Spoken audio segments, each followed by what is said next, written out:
First, live, local. This is Fox 12 Now. All right, welcome back to Fox 12 Now, live in the Fox 12 Oregon newsroom. I'm Greg Nibbler, and thanks everyone for joining us here this afternoon for all of the different segments and interviews that we have had. Right now, we're going to be talking about, well, crabbing off of the Oregon coast in part, but also whales. And one of the big issues that we've covered here actually on this show and has been talked about quite a bit is the issue of whales off of the Oregon coast becoming entangled in ropes, whether that's from crabbing gear or something else. We've got a video right here. This is of a recent one off of the coast of Westport, Washington, actually, where the West Coast Large Whale Entanglement Response Network responded to this after a report that a fisherman had seen this whale struggling. They were able to get out there and get this rope removed, and hopefully this whale was okay. Using a drone and an underwater camera, the team assessed the whale to determine how it was entangled and in what order the lines needed to be cut. A very complicated process that basically left the whale essentially hogtied. And they were able to get him free. Hopefully, this whale survived okay. Sometimes they do not, though, after being entangled in some of these ropes. So the question is what to do about this and how things can possibly change. The Oregon Department of Fish and Wildlife is going to be looking at, well, at least testing some pots that are ropeless for crabbing. So we're going to talk about that in that program. Joining us now from the Oregon Department of Fish and Wildlife, we have Justin Ainsworth, and thanks so much for being here. I always appreciate you and the information that you can provide us all. And, I think to start off, I guess, can you tell us, about this effort and what's going on here with these ropeless crab pots? Yes, thanks, Greg, for having me on. Just last week, the Oregon Fish and Wildlife Commission passed some new regulations that were some proposals from Oregon Department of Fish and Wildlife staff.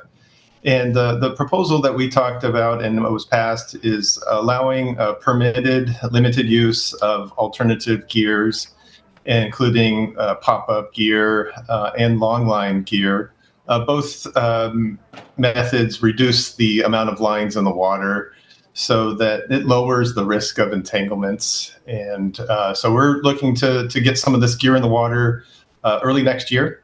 This will be a voluntary permit, so licensed and permitted commercial indigenous crab fishermen who are interested in testing out this gear, seeing how it works.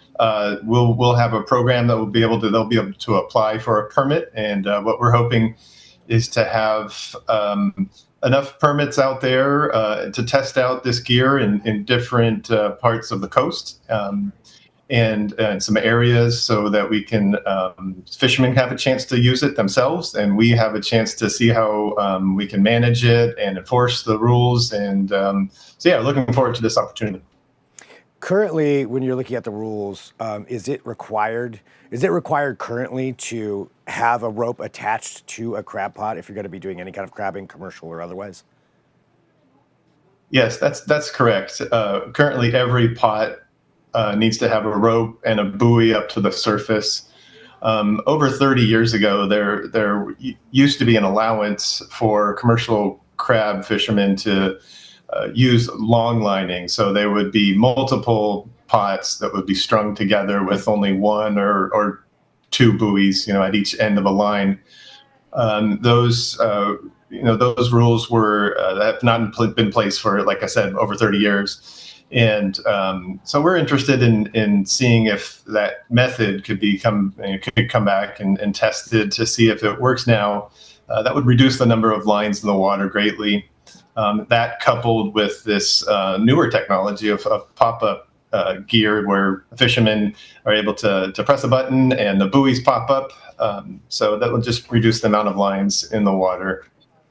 Would these buoys, would the pots themselves, and I guess the buoy attached to them, so that would all be tracked electronically, I would assume, so they know where those are, and just to simplify it, something on their phone, maybe, Sure. An app where you just punch it up?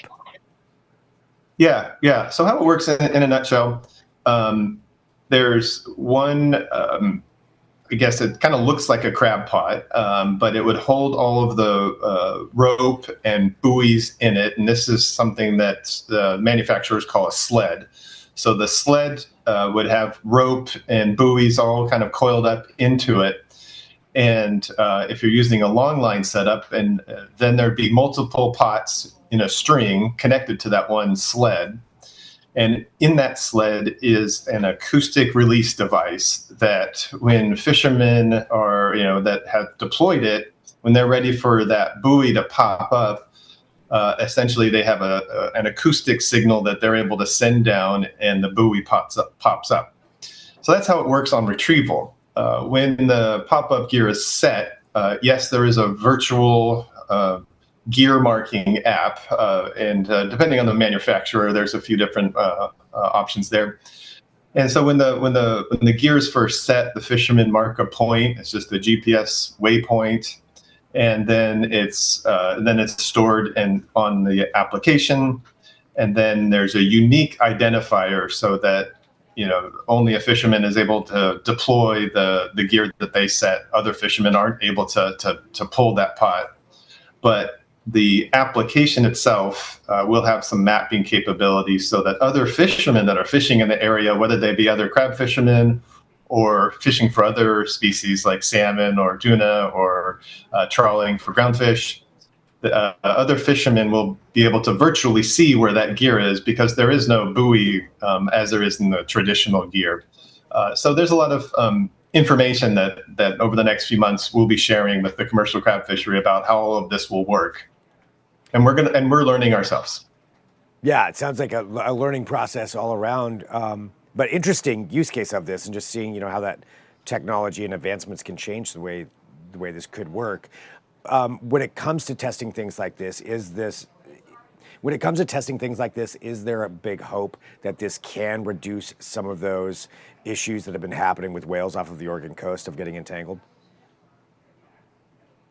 Yes, good question. And over the last 7 or 8 years, there have been a number of different rules that we've put in place that are based on the latest science and informed by fishermen and different whale advocates and scientists, as I said, to create the regulations to reduce the risk of entanglements. So, for example, we currently have rules that after May 1st, fishermen aren't allowed to fish in any waters deeper than 40 fathoms. We have rules that reduce the amount of pots they can use, and they have to mark their buoys with a special tag. So all of these rules that we've put in place on the crab fishery are all designed to reduce the risk of entanglements. So this pilot project, where we'll be doing getting some crab fishermen out testing these alternative gears, are all designed to reduce the amount of lines and reduce the risk of entanglement. So, what we want to see and learn is how reliable this gear is, how effective it is at catching crab. Fishermen want to catch crab as quickly as possible, and so in comparing that with traditional gear, and also we make sure we avoid those gear conflicts, as I talked about. And there's a lot of questions about this gear, whether how it works in Oregon's ocean environment. It's a lot different. Some of this gear has been used down in California to catch crab, and there are some fishermen that are interested in trying it in Oregon, but a lot of them have concerns about how it could actually work. Yeah, so it's going to be, again, for the testing then, voluntary. Some of these fishermen could get a license and utilize some of this gear, and that'll be in 2027. Is that right?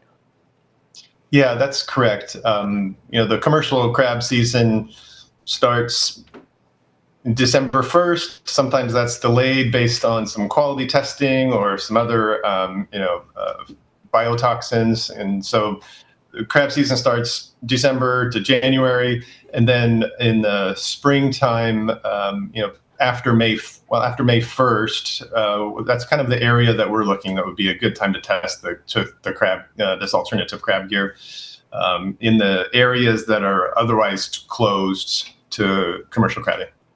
Gotcha. All right. Anything else that you think is important for people to know?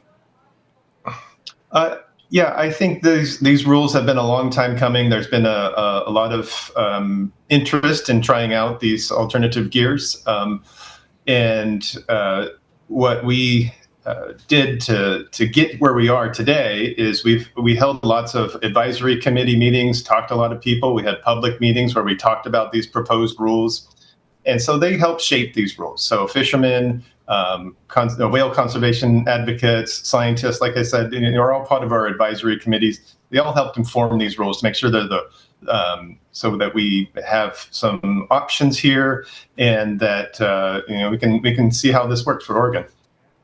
Well, thank you very much for joining us, to talk about this and just explain and walk through this for everybody to understand what it is that's being tried and those goals there of what it would be. And yeah, it's fascinating stuff. I'm excited to see it just from a technological standpoint of how that's all going to work. I mean, tech's only going to keep advancing, so maybe this is, the pathway toward a whole new way of fishing and getting crabs.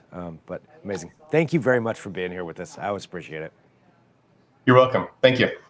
And for everybody watching, this is Fox 12 Now. We're live streaming here. We've got about a half hour until our 4 p.m. news. We're going to take a break. We'll come back, and our meteorologist, Peyton Major, is going to join us for an extended weather forecast for you. So stick right there. Back after this break with more Fox 12 Now.